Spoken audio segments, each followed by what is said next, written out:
So one evening, she packed her bags and her belonging, and she crossed the border. She crossed the border by foot. She didn't want to take any car, so she won't be detected. And she ended up in a tiny city just on the border with Poland. Next, please. And here you can see the name of the city was the Žilina. And it's right on the border, on the north part of Slovakia, on the border of Poland. When she arrived to the city, right away she found out that one of the rules that they already implemented there was that the Jewish person can only work for a Jewish person. And this was very hard for her to find a job because there were very few Jewish people in this city. It was a tiny city. So after a couple of weeks, finally, she found a job working for an elderly lady. She started working for her and she was quite happy that, first of all, that she found a job. But after a few days, the lady told her, you know, it might be dangerous for you to stay here in this city because people are already asking me, who are you and where you are from? And since you are not a citizen of Slovakia, it might be dangerous for you to stay here. So the lady told my mother, you know, I suggest for you, why don't you move to a larger city? You can blend in and nobody will know where you are and where you're from. And so she told her, why don't you move to the city of Bratislava? Now, Bratislava is the capital of Slovakia. It's a big city. And she told my mother, you know, if you move there and you take my advice, you won't have to look for a job there because my daughter lives there. And she works with her husband in their business and she needs help at home. The name of the family in Bratislava was the Engel family, a very known family. The husband was a very successful businessman. He had a very successful business. He was an expert in coffee and he was importing coffee from all over the world. And he had a huge warehouse with over 100 employees. And the wife was helping him in the business. So my mother took the lady's advice and she moved to Bratislava. When she got there, she didn't have any problem finding the family. She found them, the Engel family, and she started working for them. And she was quite happy that she had the job and nobody knew her. Well, after a few weeks, she met a young gentleman and they started dating. Several months later, they decided to get married. But it wasn't so simple because he fled Poland too. So both of them were not citizens of Slovakia. And on top of it, both of them were Jewish. So there is no way they can go to the city hall and get a license to get married. So the only chance, the only way for them to live together was to live as husband and wife. On September 6, 1941, I was born. And the name that I was given was Henry Uri. This was my first name. When I was about 3 months old, my father, who was an electrician, worked in a factory in Slovakia, in Bratislava. One evening, he didn't come back from work. My mother went to his workplace to look for him. And she found out from the other workers that the SS troop came in and picked up all the Jewish employees and took them away. After this day, my mother never saw my father again. And here she was left with a 3-month-old baby. Meanwhile, in the city itself, they started building a ghetto. Now, what is a ghetto? They took the small Jewish neighborhood, they built a brick wall all around it with barbed wires on top. Basically, they built a prison. And now they forced all the Jews from the city to move to this tiny area. They evicted them from their apartments. They left everything behind. They told them, just bring your valuables with you That's all what you need. And they forced them to go to this area by the thousands. And this area was so small, so it didn't take long, and it became overcrowded. And they started housing them 6 families in every room. So this is how bad it was. On top of it, the food was scarce. So people started dying of hunger. This is how bad it was. There was not medical help or anything like that. And the conditions were horrible. So when I was 7 months old, my mother was forced to go to the ghetto too. Next, please. And here you can see they're being forced to go to the ghetto. Notice that they're all wearing a Jewish star on their palette. This was one of the conditions of the Germans, that every Jew has to wear this Jewish star so everybody can be identified on the street as a Jew. So you can imagine how bad it was. When I was 7 months old, my mother was forced to go to the ghetto too. Well, the minute she walked in and she saw those conditions, excuse me, the minute she saw those conditions, she decided in her mind, there is no way a 7-month-old baby can survive those conditions. So she decided that she has to find a way to smuggle me out of this place. Luckily, there was a nurse who used to come there twice a month for the day as a volunteer to help the women in the ghetto. I mean, she couldn't help much. There were thousands of women, but she felt that she's doing her duty as a nurse to help some people. And my mother approached her since she had a license to come in and out through the gate. And she asked her, will you be willing to smuggle my baby out of this place? Because there is no way he can survive those conditions. Surprisingly, the lady agreed. And my mother asked her to take me out. Well, after she finished her duties during the day, in the evening, she came to my mother to pick me up. I don't know if you can imagine it, but a mother to give up her 7-month-old baby that she might never see again. But this was the only chance that I had to survive. And my mother gave me to this nurse, and she stuck me in her medical bag and took me out of the ghetto through the gate. She smuggled me out. My mother only had one request from her. Please let the Engel family know where you're taking the baby. At least somebody will know outside of those gates that where my baby is. Now you have to understand that the Engel family was not forced to go to the ghetto. And the reason was, since they had such a successful business, the German confiscated his business and gave it to one of the sympathizers. But this sympathizer didn't have any idea how to run a coffee business. So they forced the Engel family to run the business for them. So this is why they were left in the city and were not forced to go to the ghetto. Now the lady smuggled me through the gate and took me out. Now what did she do with me? Well, she deposited me in the city church. Now the church couldn't keep me for long because they were hiding other Jewish children. And the authorities used to come and inspect all the public places, including the churches. So somehow they had to find a way to distribute those kids outside of the church. Luckily, I was sent to a church member, a farmer outside of the city.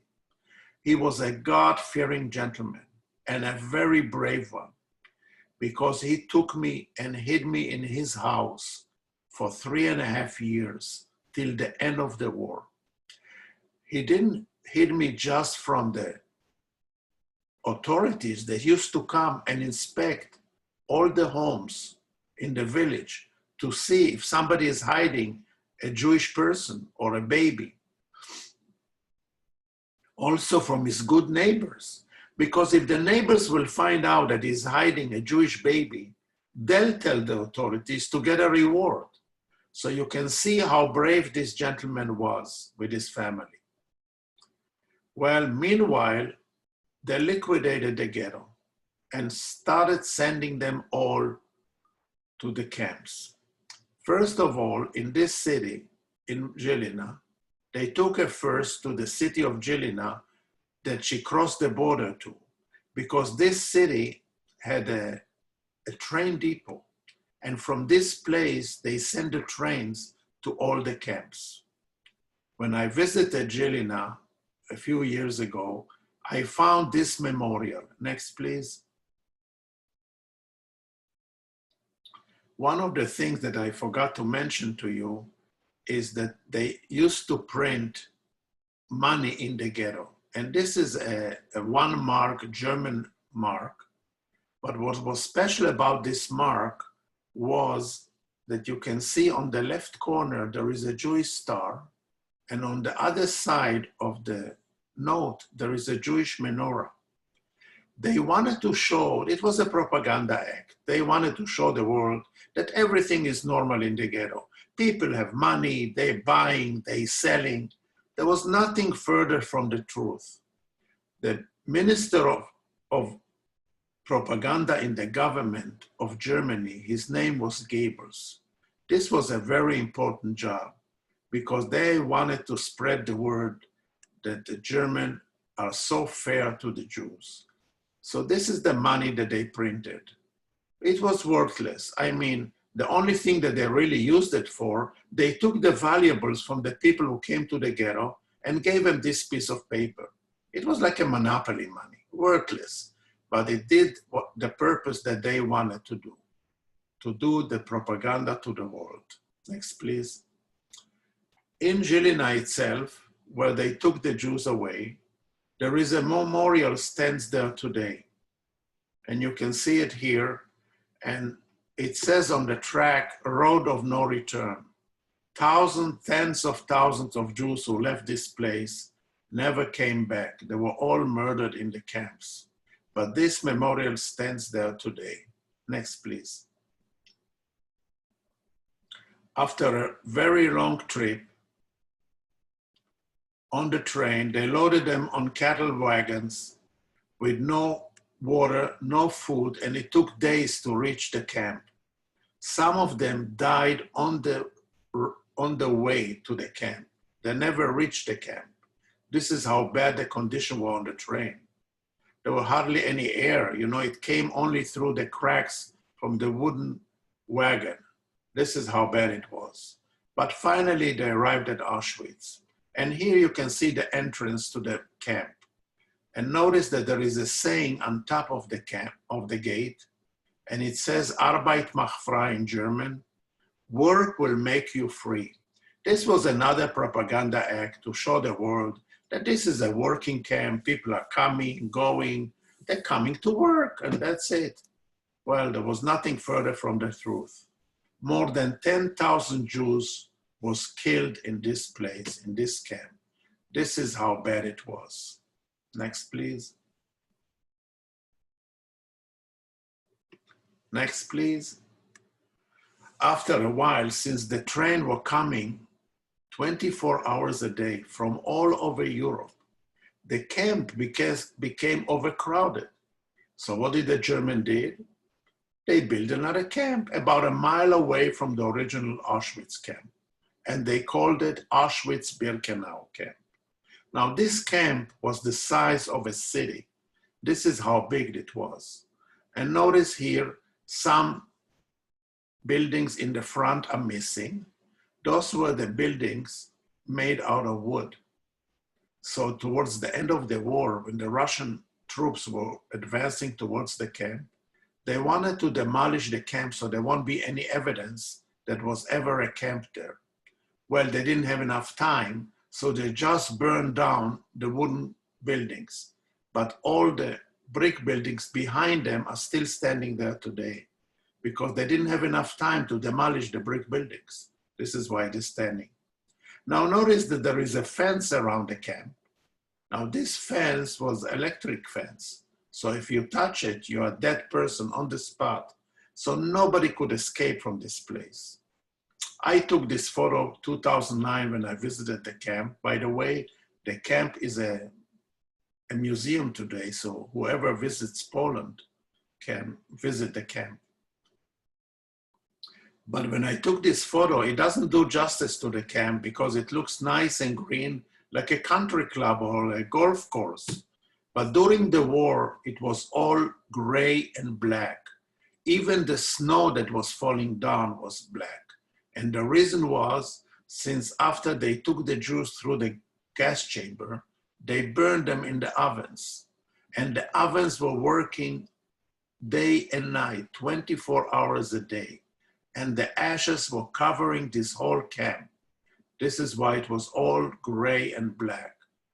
And the smell was horrible. This is how it was going. Next, please.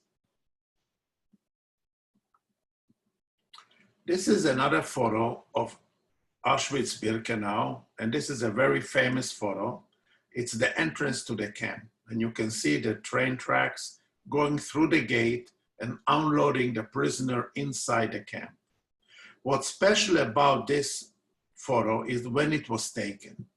This photo was taken on the 50th anniversary of liberation of the camp.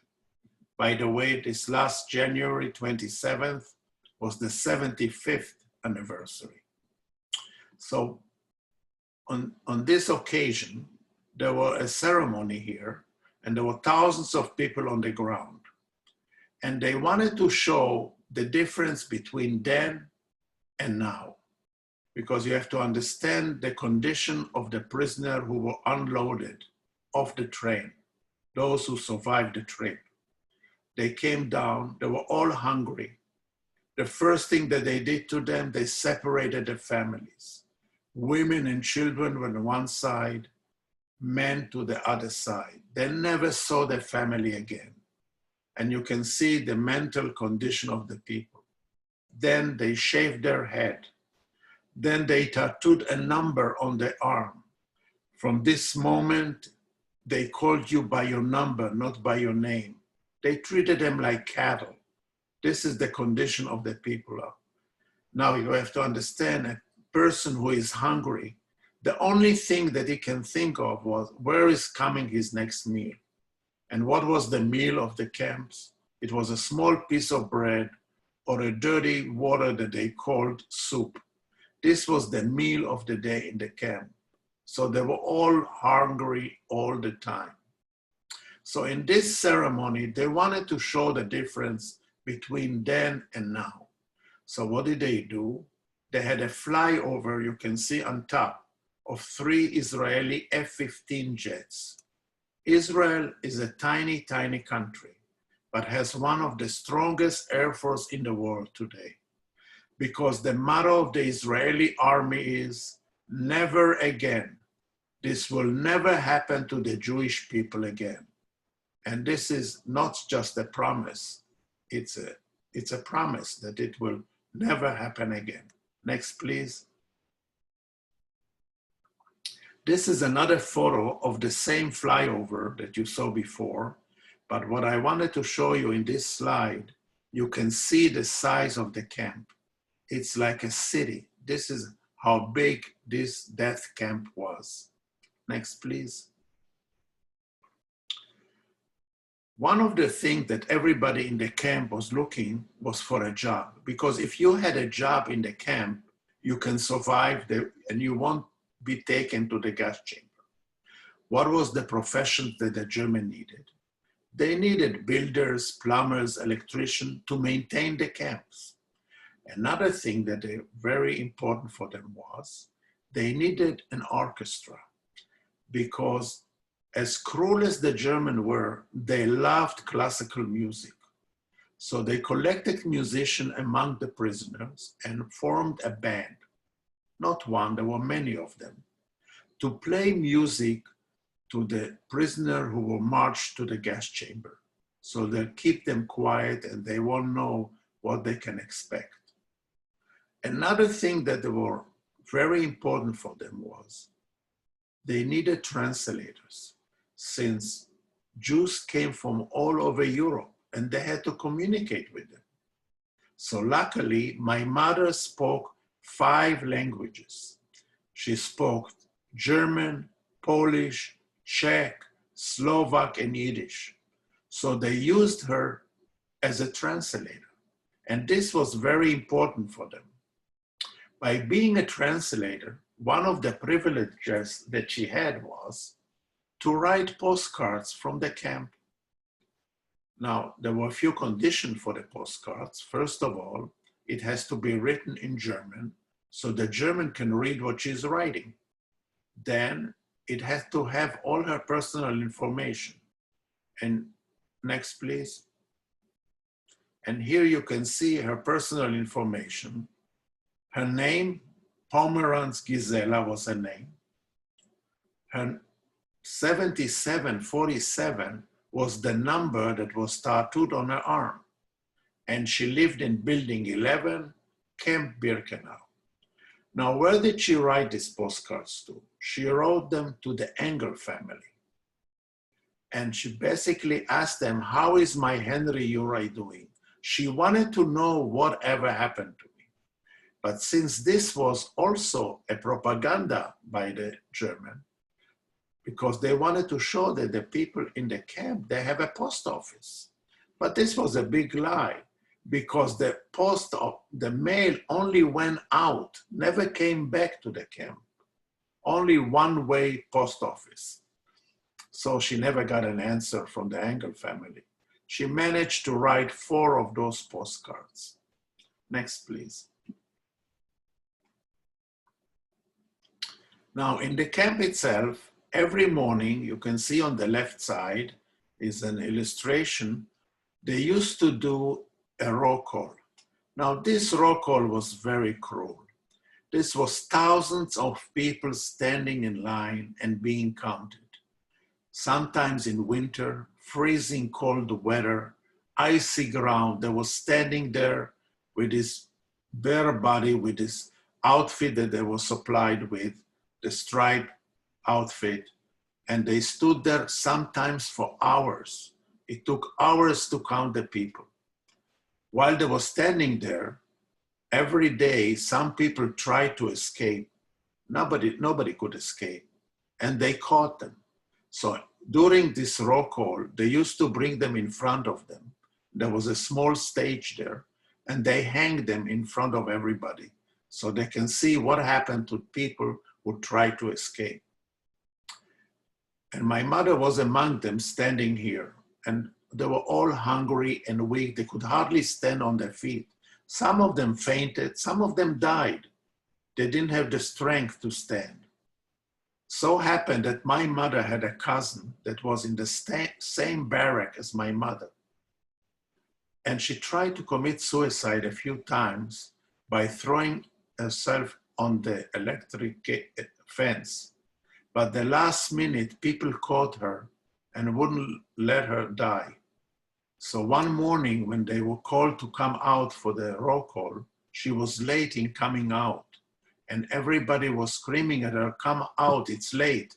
And she said, I just forgot something on my bunk and I'm coming out in a minute. And then when she came out without her shoes. And for the Germans, if you don't have shoes, you're worthless. You need shoes because you cannot walk on icy ground. So the commander who was conducting the roll call walked up to her and shot her in the head right in front of everybody else. And she was only 18 years old. This is how bad it was. My mother, even though she was a translator, she had a job that saved her life. Her condition, her physical condition was bad like everybody else. But she said to herself, I have to stay sane. Otherwise, I don't know what's going to happen. Am I going to get crazy or what?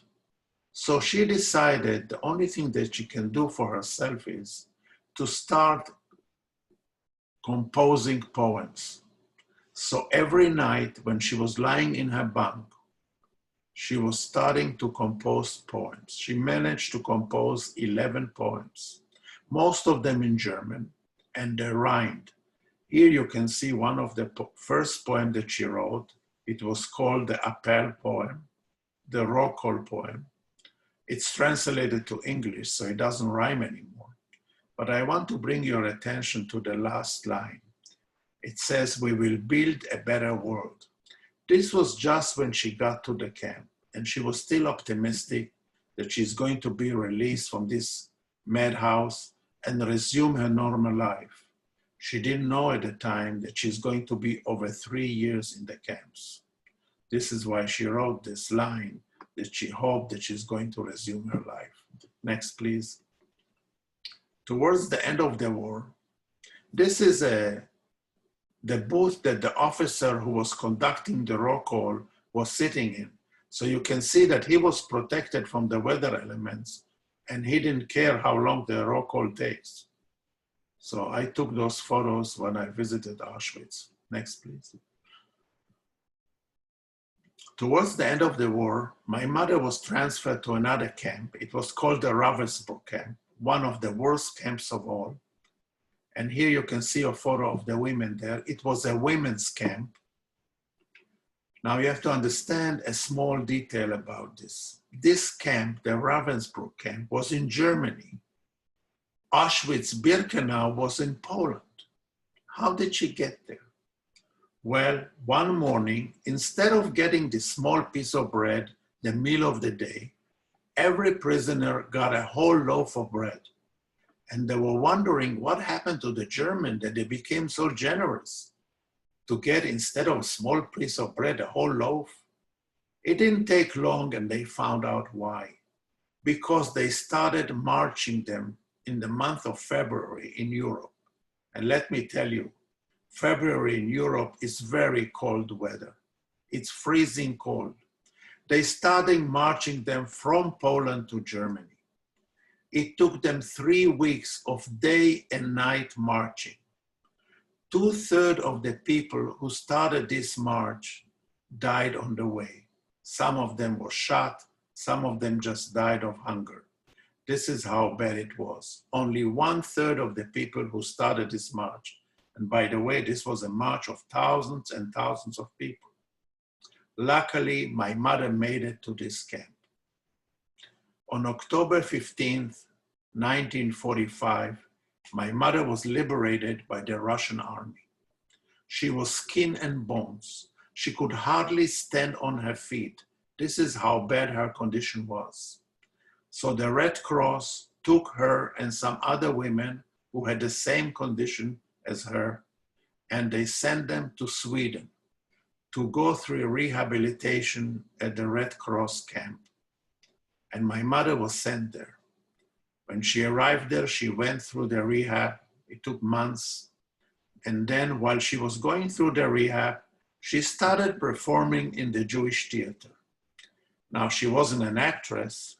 So what she did, she recited her poems because she remembered them all by heart. So she became very famous in Sweden. Next, please. And they called her the poetess of Auschwitz.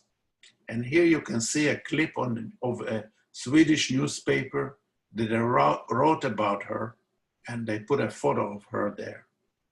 The minute she arrived there, the first thing that she did, she wrote to the Engel family that they returned to Bratislava after the war, and she asked them to find me. Well, they went to the church, and the church sent them to the farmer, and they brought me back to Bratislava. Now, my mother tried to be reunited with me in Sweden, but the government wouldn't allow it because she was only a temporary resident there. So she cannot be reunited with me. But she couldn't come back to Slovakia or to Poland because it was now under the communist regime. So if you come there, you can't leave. It's like a prison. So she said, there is no way I'm going back.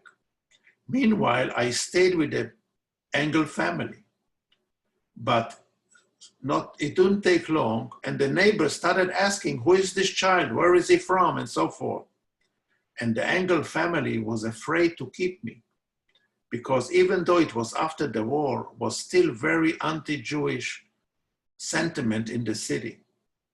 So they went and they asked the neighbor, the next door neighbor, the Prisigan family, a Christian family, if they are willing to take me in until I can be reunited with my mother. They agreed to take me in, even though they had a daughter. She was about 10 years older than me. Her name was Magda. And I was moved to their house. It was just next door. And my mother knew the family very well while she was working before for the Engel family. She visited the neighbors too. So she knew the Presigan family. They took me in, and from the first moment, they liked me so much, especially the daughter. She called me my little brother.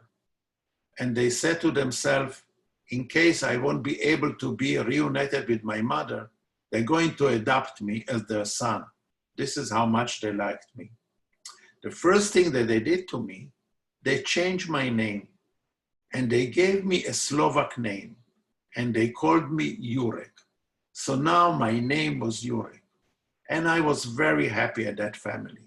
I was, of course, a little bit confused. I didn't know who my parents are. Leaving the farmer, now I went to the Engel family, and now I am at Prisigan family. But you know, children get adopted very quickly. So I felt very safe and happy in this family. Next, please. My mother, meanwhile, since she couldn't come back to Slovakia or Poland, she decided the best thing for her will be to go to Israel. She had one first cousin who stayed in Israel, and she decided to join him. But she didn't know in 1947, when she sailed to Israel, that Israel was under the British mandate, and they wouldn't allow any Jewish immigrant to come to Israel. So just before the ship arrived to the shores of Israel, the British Navy turned the ship around and sent her to the island of Cyprus. Now, island of Cyprus is just across from Israel, very close. And this was under the British mandate too. So after 3 years being in the German camps, my mother ended up behind barbed wires, you can see her here, of the British camp now. She was there for a whole year, till May of 1948, when Israel was declared independence. This is when she was allowed to go to Israel and be reunited with her cousin. Next, please. Now here, next, please. This is my first photo that I have of myself when I arrived at the Prisigan family. I don't have any baby photos or toddler photos or anything like that. This is my first photo that I have when I arrived at the Prisigan family. Next, please. And here you can see some photos that I have in my album. On the left, you see Mr. and Mrs. Prisigan. And on the right, you can see me with the daughter, Magda, and her parents. This was in the living room taken. And you can see how happy I was here. Next, please. Here, this was about 6 months later. It was already summer. And you can see how happy I am here with the dog that they had. They had a couple of dogs. This dog, his name was Lord. And you can see in the backyard. Next, please. While I was in the family, I celebrated Christmas with the family. And here you can see the Christmas tree and me wearing a sailor outfit. Now you have to understand that after the war in Europe, military outfit for kids were very popular. And I got this sailor outfit from my mother. She sent me this outfit from Sweden before she left for Israel. And I had this outfit and I loved it. The minute I put it on, I felt like I'm a sailor. And in my mind, I decided when I grow up, I'm going to be a sailor. So here you can see me with a sailor outfit with the whole family celebrating Christmas. Next, please. Not only I celebrated Christmas with a family, on the left you can see me and Mrs. Prisigan taking me to church. Every Sunday I went to church, to the same church that I was hidden when I was taken out of the ghetto. This church still stands there today. It's one of the biggest churches in the city. And not only she took me every Sunday to the church, she even baptized me in the church, and I have a certificate to prove it till today. On the right, they took another photo during Christmas. I guess they wanted to show everybody that I know how to read since I was already enrolled in school. So I guess this is the reason they took this photo. I assume so. Next, please. In 2009, I visited Bratislava and I found the church that I was baptized, and I went every Sunday and I was hidden in. The church still stands there today. On the right, you can see the Prisigan family's house. I visited the house too. Mr. and Mrs. Prisigan already passed away, and the daughter Magda lived there when I visited the place. The house from the outside looks pretty much the same as I remembered it. I remember there was a cherry tree in the backyard that I used to climb on it and pick up the cherries. Well, the tree is gone, died over the years, but cherries is still my favorite fruit even today. And now is the season, so I enjoy the cherries.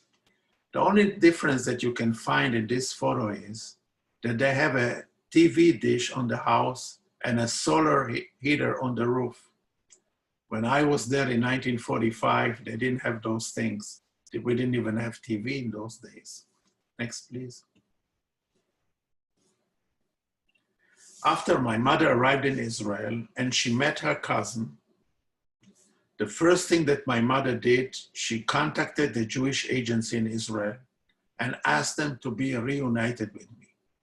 Well, the Jewish agency contacted this gentleman, Rabbi Dr. Solomon Schonfeld, a very famous rabbi from London. During the war, he was a chaplain in the British Army, and his life calling was to save children. He saved over 3,000 children before the war, during the war, and after the war.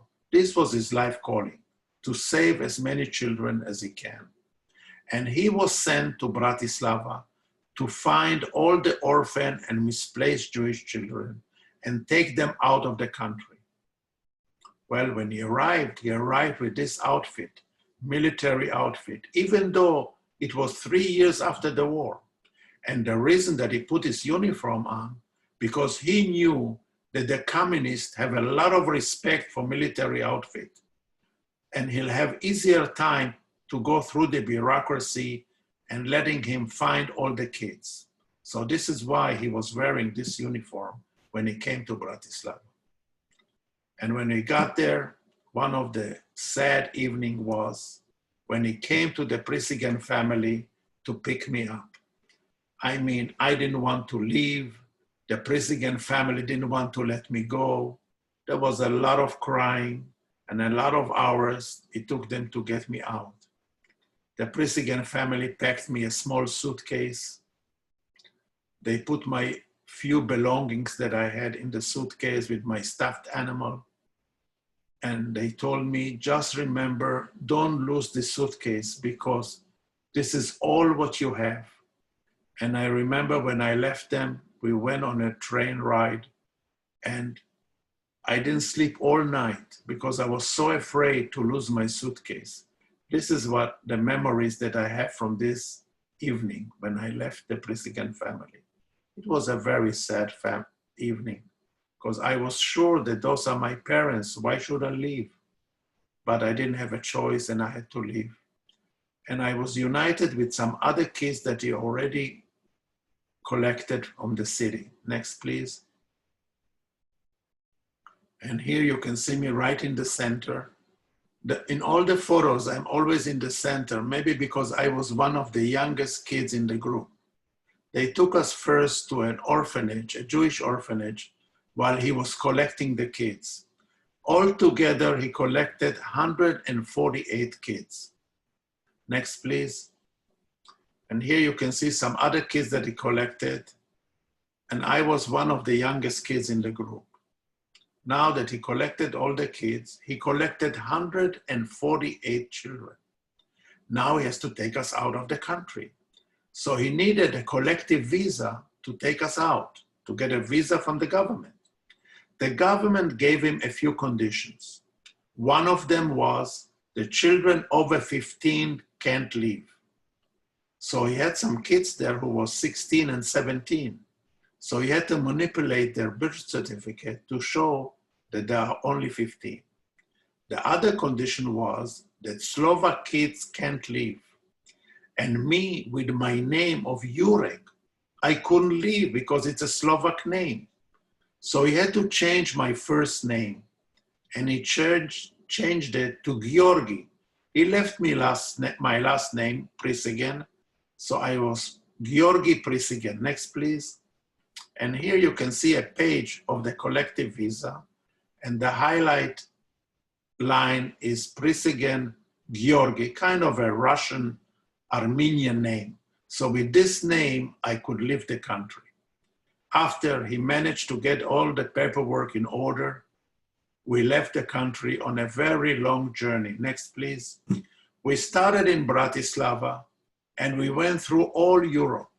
We crossed Germany, the Netherlands, Belgium. He was looking for a temporary resident for us until he can reunite us with some families or acquaintances so we can leave. None of the countries was willing to take us in, even though on a temporary time. So finally, we didn't have a choice and he took us to London. When we arrived in London, he found 48 families, Jewish families who were willing to take 48 kids. But here he was left with 100 kids, nowhere to house them. So he contacted a good friend of his who gave a lot of money and a lot of his time to a lot of Jewish causes. And he begged him, please find me a house that I can house 100 kids and all my volunteers that work with me. Well, this gentleman started looking all over England. He couldn't find anything. Not that he couldn't find a building, but even though it was 3 years after the war, there was still shortage of food in Europe. So the government of England gave every family a booklet with coupons, and every family could buy food only with those coupons that they had in this booklet. And he asked for 100 booklets for the kids, and the government wouldn't allow to issue those booklets to us. So we couldn't stay because we couldn't find any food. We couldn't buy any food.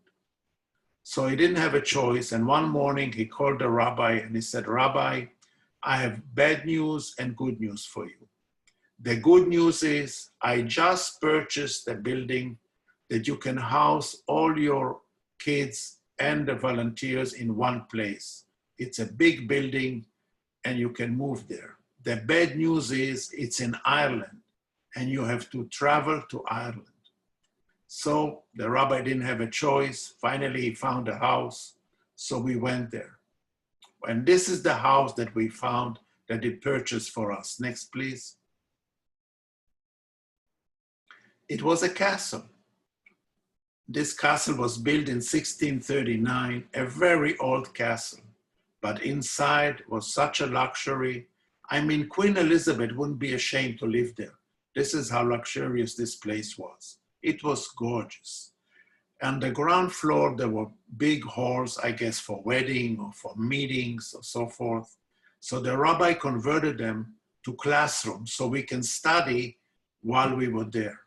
One of the conditions of the Irish government was that all the kids have to leave the country in 12 months.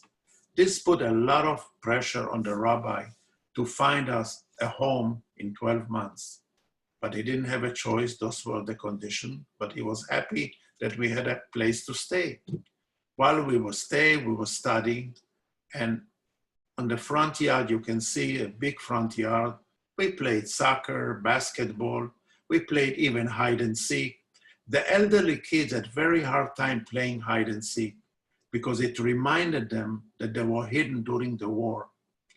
It took them a while to realize that this is only a game and has nothing to do with the war. I didn't have this problem because I was too young and I don't even know that I was hidden. I was a baby. So I didn't have this problem. Now, one thing you have to understand that this organization of the rabbi and his volunteer, this was an Orthodox Jewish organization. So I cannot be there with the name of Georgi Prisigan.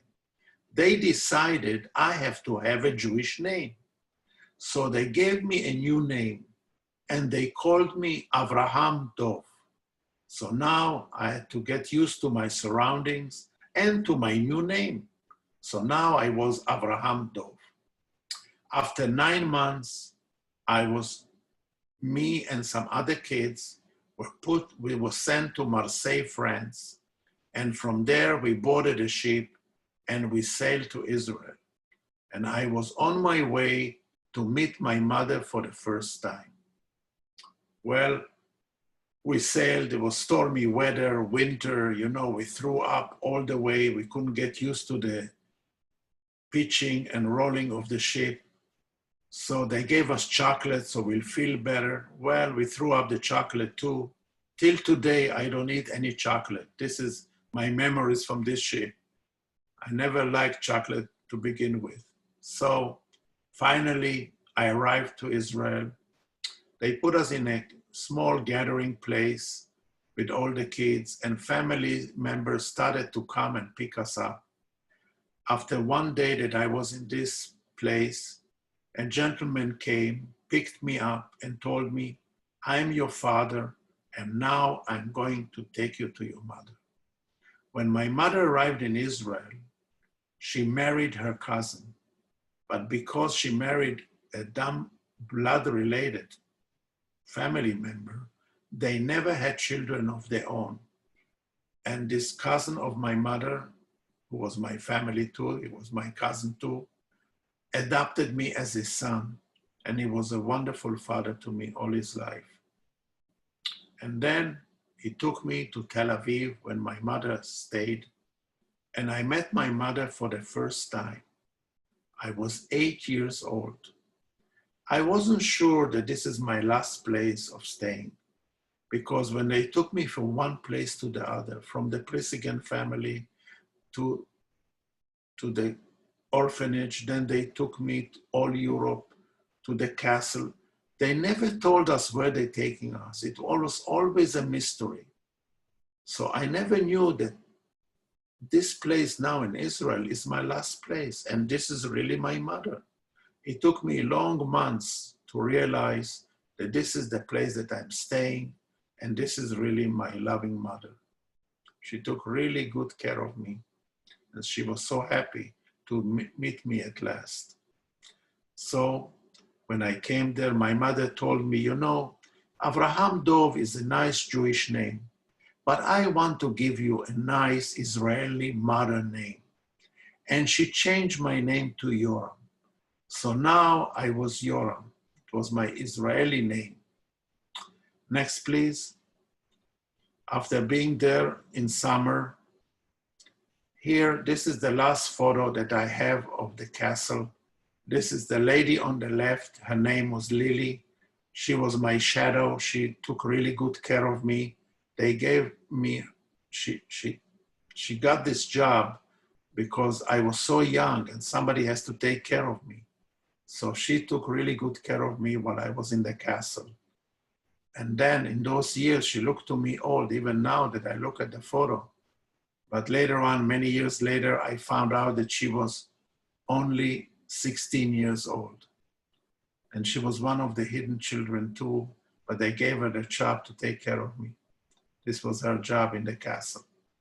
Next, please. After the summer in Israel, my mother enrolled me in school.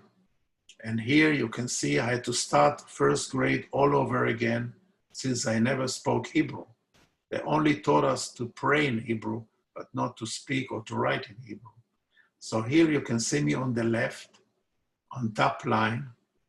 I was the the oldest kid in class. I was 8 years old when I started first grade, and I was one of the smallest one because all the undernourishment that I had during the war, it took me a while to gain my weight. And you remember during Christmas that I was wearing this sailor outfit, and my dream was to become a sailor. So guess what? When I grew up, look what I became. Next, please.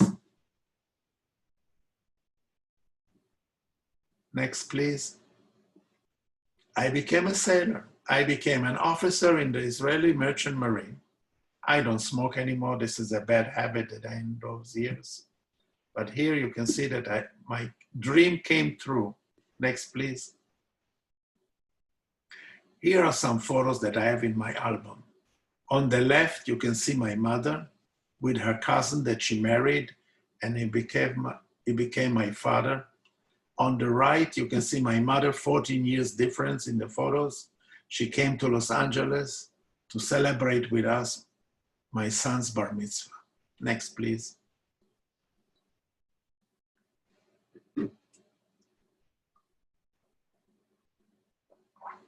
These are some other photos that I have in my possession. On the left, you can see the photo of Magda, the daughter of the presidents. She sent me this photo in 1949 when I arrived in Israel. And she wrote on the back of the photo, "So you always remember me." Well, 65 years later, I met her in Bratislava. You can see me here with her. She was an elderly lady now, but this was the same lady. And she still called me my younger brother. In 1970, when I got married, the Prisigan family wanted to send me a meaningful gift for our wedding. So they decided to send us their wedding pants. And you can see the photo of it on the right. When we visited Bratislava, my wife decided to give this gift back to the daughter, to Magda. Of course, she didn't want to take it, but we wanted to give her something, a memory from her family, because she didn't even know that we got it as a gift. Well, she didn't want to take it. It was a big fight. Finally, we compromised. We gave her one ring, and we have one ring. Next, please.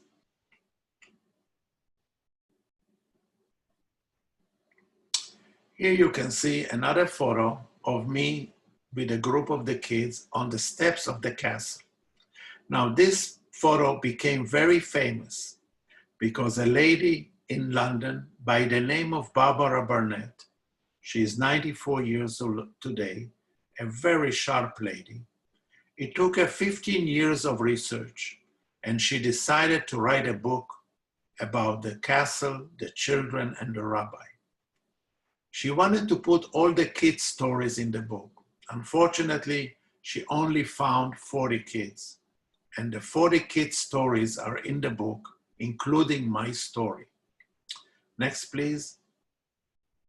Here you can see the cover of the book. Next, please. You can see that this is the same photo. And look, guess what she titled the back?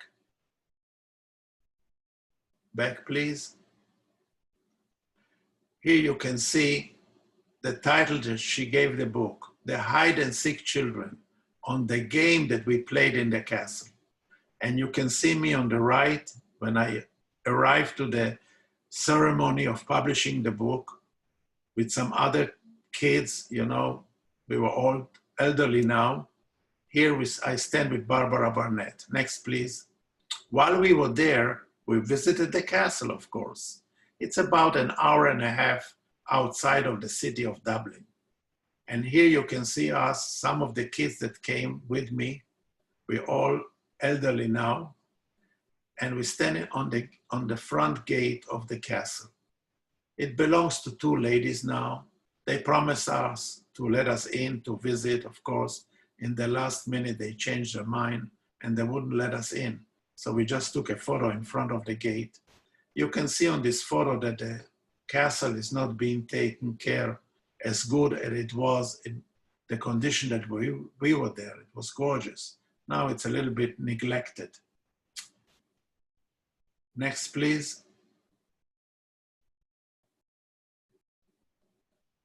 Now here you can see my family today. This is my revenge to the Nazi regime. They wanted to eliminate the Jewish people of this earth. They killed 6 million Jews, among them 1.5 million children. Here you can see me and my family, my wife and my daughter-in-law and 2 sons that I have with 3 of my grandkids. This is the end of my story. When I speak in the museum, they often ask me, why am I standing here and telling my story? Well, there were a few reasons, but one of them, the most important is, you know, now that you heard my story and I'm standing in front of you as a witness, there are people, professors in universities and politicians in government that they deny that the Holocaust ever happened. Well, I'm standing here in front of you, but today I'm sitting as a witness that it happened. And now that you heard my story and you heard what I went through, so now that you heard it, you become a witness. This is why it's so important to tell the story. Now you probably were asking, how come I'm Jerry Weiser now? Well, when I came to the United States, for some reason, the Americans couldn't pronounce the name Yoram. I don't know, it's a very simple name. Everywhere I went, how do you spell your name? How do you spell your name? I got so tired of it, so I decided I'm going to change my name to Jerry. Everybody can pronounce it, everybody knows how to spell it, so they stopped asking me about that. My last name, Weiser, that I took from my father, my adoptive father, I didn't have to change because everybody in America knows how to spell Budweiser. So this is why my name now is Jerry Weiser. I had 6 names over the years. Now, if you have any questions, I'll be more than happy to answer you. Thank you so much, Jerry, for sharing this story with us. We do have some questions. First one, since you were only 3 or so when the war ended, how did you know so much about your mother and your own story from this time? Well, one thing you have to know, there are 2 kinds of survivors. There is one group that they're talking about it and they're reliving it every day. There is another group of survivors that never speak about the Holocaust. And my mother belonged to this group. She never spoke about the Holocaust.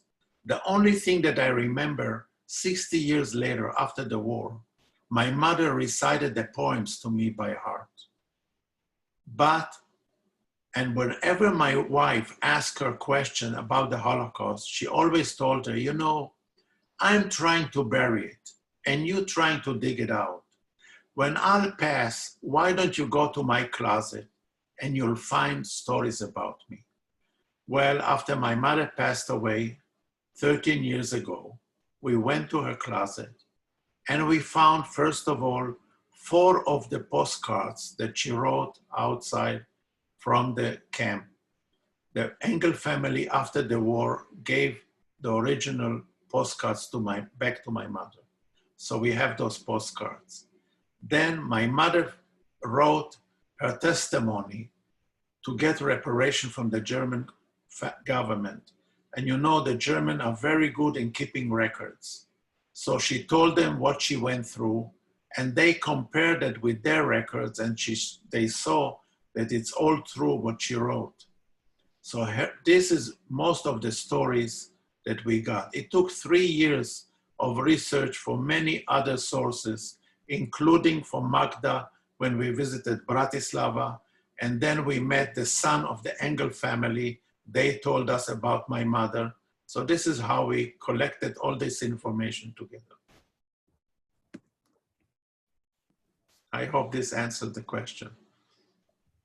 Thank you very much. And when your mother remarried, you did not know that your stepfather, her cousin, was not your biological father until much later on, right? Yeah, all my life I never knew it. They always kept it as a secret.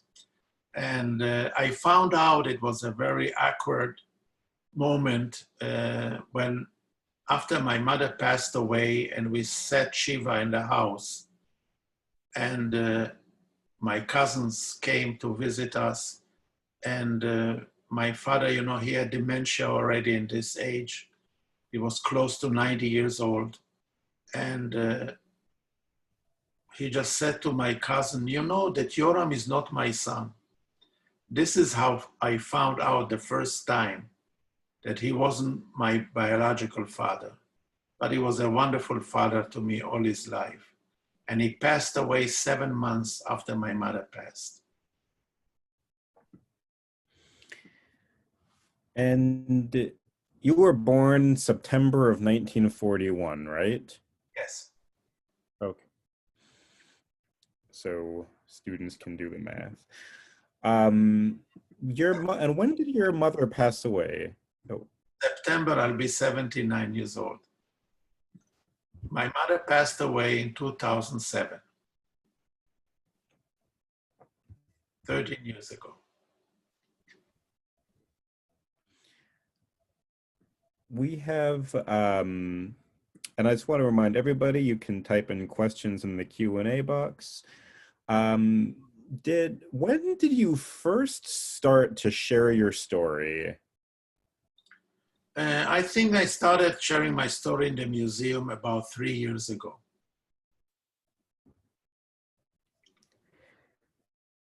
And growing up in Israel when you did in the 1950s, I know there were a lot of survivors and a lot of children of survivors, and of course those who, like you, who were children during the Holocaust. Was it something that you ever talked about with other kids your age growing up in Israel? No, we didn't talk much because it wasn't nothing special. You know, a lot of kids were children of survivors. So we all learned about it in school. So we knew the stories. And I didn't know what my mother went through. So I couldn't share it with my mother because I never knew it.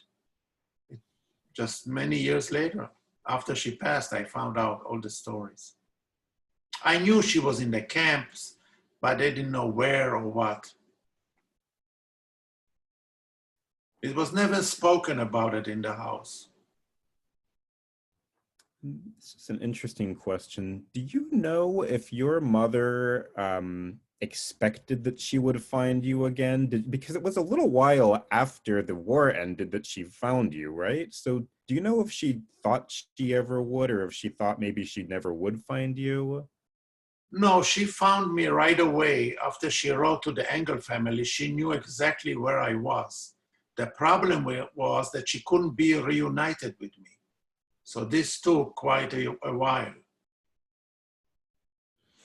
So because first of all, she was in the rehab in Sweden, and then she went to Israel. And then before she arrived in Israel, she was in this Cyprus camp for close to a year.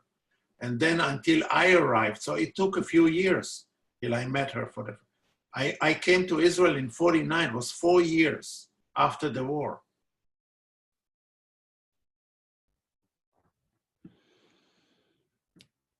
And how do you feel about Germans today and Germany in general?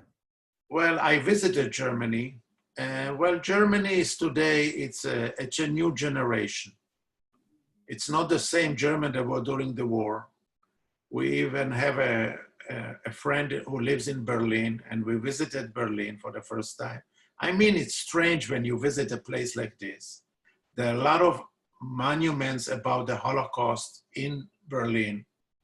And when I ask our friends, how come you have so many monuments about the Holocaust in the city? Whenever you turn, you see it. And her answer was, it's not enough. So it's kind of a strange in a way, but it's a different generation now. You cannot blame the children for their parents' sin, you know? And the last question we have this morning, what is one thing you would like to tell society today, just in regards to everything from just Well, what's a couple of things. First of all, I want to tell everybody, especially the students, to study history because history has a tendency to repeat itself. So we have to study history so we won't have another Holocaust. The other thing I want to tell everybody, you see from my experience, if you see something wrong, stand up and talk about it. Say something, do something. Because the people who stood up in my life story, they stood up and did something. They saved my life. So this is why it's so important. Don't stand by and watch. Do something. Thank you so much, Jerry. And I think that's a really nice concept to end on. And I just want to say there were a lot of students and teachers today who were commenting, just thanking you so much for your story and for sharing this with them. I'd like to leave everyone with just to let you all remind you that our museum regularly has online programs like this. We have survivors speak on a weekly basis. And of course, whenever it's safe, we would love to welcome all of you to the museum in person. But in the meantime, we're so happy that we're able to do this. And again, we're so thankful to Jerry and our volunteers who do this and who speak to you via Zoom in the meantime. So we thank you so much again for sharing your story with us. And I know that all the students will remember this story. So I wish everyone a safe holiday and thank you. And we will Thank just you. use. Thank you.